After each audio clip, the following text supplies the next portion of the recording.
Hello, everybody. Hello, everybody. Hello, everybody. This is Albert with Green Tea House. I hope you're doing well today. Today, we're going to talk about our new cold brews. Now, before we begin, if you haven't done so already, check out our back catalog of episodes. And I'll make sure I put some that are up here that are germane, perhaps the ones that we sell in hot team form. So, why did we think about and decide to do cold brews? Well, summer's coming, and people like iced tea. People like cold beverages, whether it be sodas, sometimes jokingly called Coca cancers because there's nothing good in them for you, or it be iced tea or kombucha or lemonade. People like cold beverages in hot weather. We did an episode here that should be coming out in a couple of months about how, in fact, when it comes to teas, whether it be hot or cold, we do tend to gravitate towards certain teas and tisanes on a given season. So not surprisingly, when it's cold outside, we tend to drink more blacks, roasted oolongs, and pu'ers. And when it's hot outside, we tend to drink more greens, whites, and yellows, even hot. So cold brews make sense to have because why not quench that thirst? So we're gonna have at least 4 cold brews. Number 1 on the top of our list was hibiscus ginger. Now this makes sense because, and we have an episode coming out in the future, why doesn't Latin America historically drink tea? And one of the reasons is that they have been drinking hibiscus or agua de Jamaica for quite a long time. And they love that drink. And I would go visit my family, my grandparents in Mexico as a young kid. And I remember just drinking it cold. And I thought, this is weird tasting Kool-Aid because I was never exposed to it. But hibiscus makes sense. It is classically drunk cold, and the hibiscus with the ginger gives it a nice balance. So that was a no-brainer. Another no-brainer was going to do Moroccan mint or gunpowder mint because this is 50% peppermint and 50% Chinese gunpowder green. And that was a no-brainer because that is another one that is commonly drunk cold, whether you're in the Maghreb, in Morocco or Algeria. Algeria and Tunisia, they drink kind of like a close, similar version of Moroccan mint. I was corrected by that by someone who was from Tunisia. It's like, we don't drink it like that. That's how the Moroccans drink it. But this beverage is commonly drunk hot and or cold and with sugar. We also have Magnolia Oolong. Magnolia Oolong, we decided to do that because it's a nice light floral oolong and it tastes really good cold.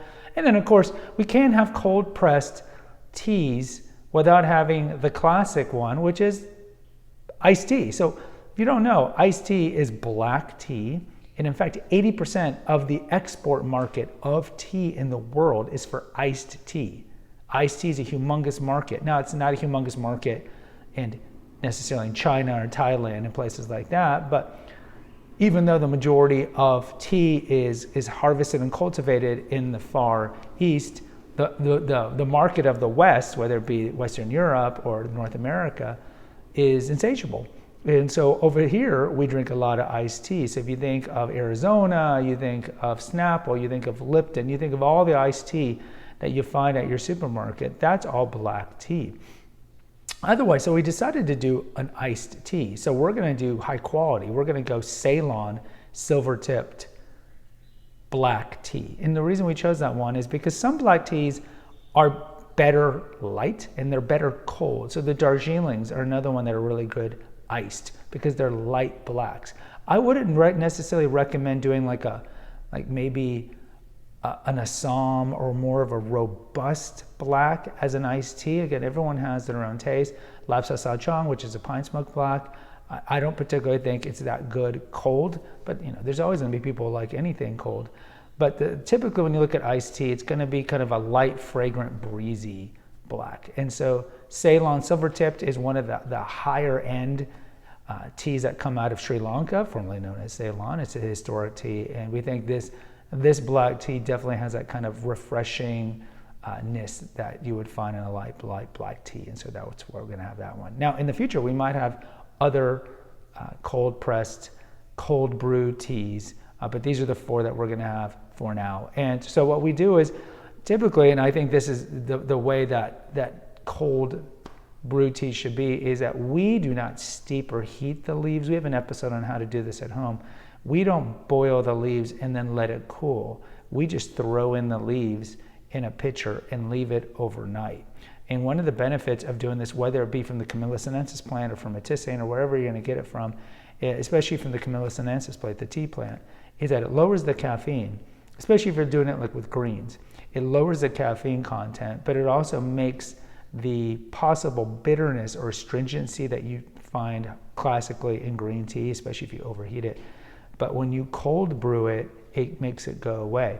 So when you drink cold brewed green tea, it's going to be lower in caffeine, which maybe some of you don't want, but it's going to be lower in caffeine, but it's also going to be smoother. And that's why it's great just to throw the leaves in and do it overnight. Guys, post in the comments. I'd love to hear from you. If there's a certain drink you would like us to do cold brew, let me know. Until next time, take care and God bless.